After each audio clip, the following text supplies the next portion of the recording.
All right, admit it. I was not one of those people that wiped down my seat and my tray table when I flew before all this happened. Now, I'm not saying that you need to go all Naomi Campbell on all of this now, but there's a right way and a wrong way to wipe down to make sure that you stay healthy. Stay tuned to find out what that is.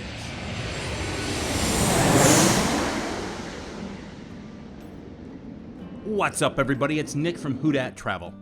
Now, if this video helps you out, please give it a huge thumbs up. It really does help the YouTube algorithm. And what really helped me out is if you hit that subscribe button and hit the bell notification to be notified when I put out new videos. Now, today we're going to be talking about wiping down an airplane seat.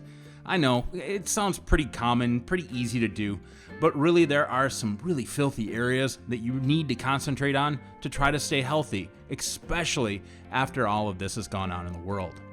Without further ado, here we go. Now, my last flight was early March of 2020, and at that point, most air travelers were taking measures into their own hands to avoid getting sick. Now, with everything that's happened in the world, it is definitely going to be on the traveler to make sure that they're not getting sick.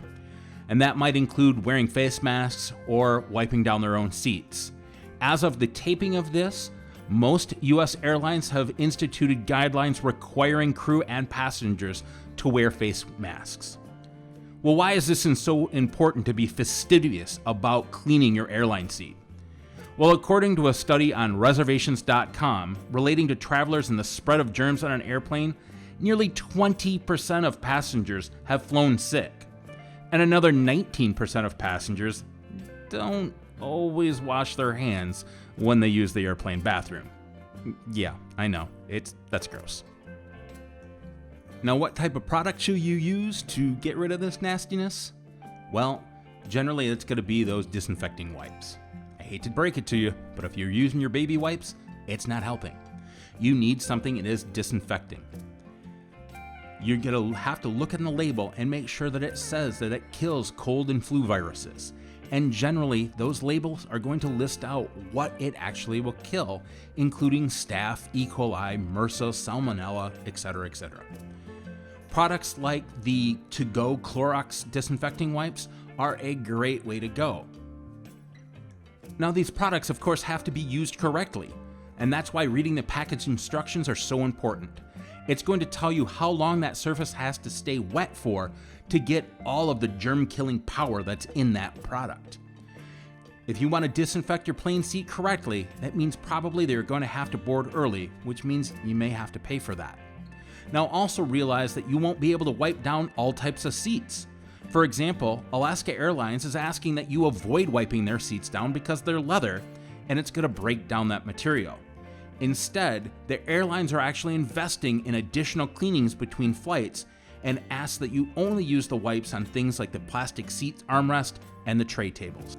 Now, in addition to Clorox wipes, there are some great sanitizing options like Purell, or pack a pack of the Germax wipes, which have moisturizing vitamin E, or the Care Touch, which makes an alcohol and fragrance-free wipe that are gentle enough for young kids.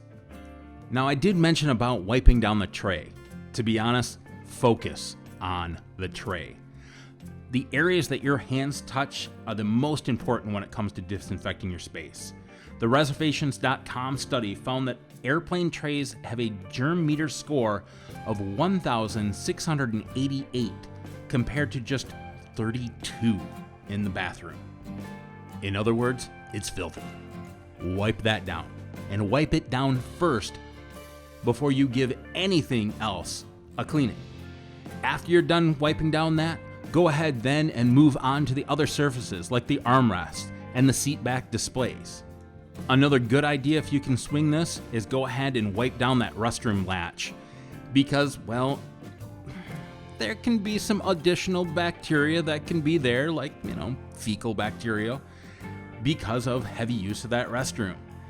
Now, remember that whole 19% of people don't wash their hands? Well, you might want to wipe that down too.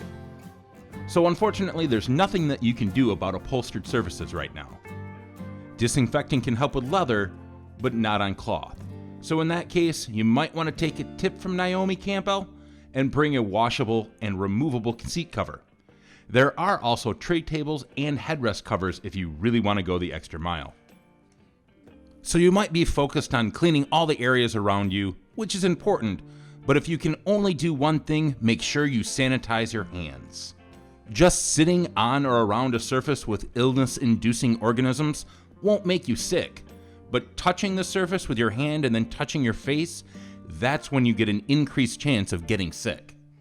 So really, if you've wiped down all of the hard surfaces when you get on the plane and then sanitize your hands, you're just providing a double layer of protection from you getting sick. Besides wiping down everything around you, there are other ways to prevent illness. Most of them have to do with proximity to a sick passenger. Research from the Proceedings of National Academy of Sciences show you have an 80% chance of becoming infected if one of the 11 people nearest to you is sick. Otherwise, your risk plummets to 3% of a chance of infection.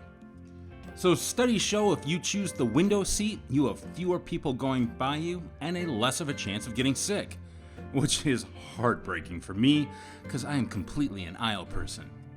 Well, everybody, that's it. Those are the tips to be able to wipe down your seats and stay healthy while flying. If you like this video, please give it a huge thumbs up. It really does help out the channel. And what helps even more is if you subscribe and hit that bell notification. Thanks everybody, and we'll see you real soon.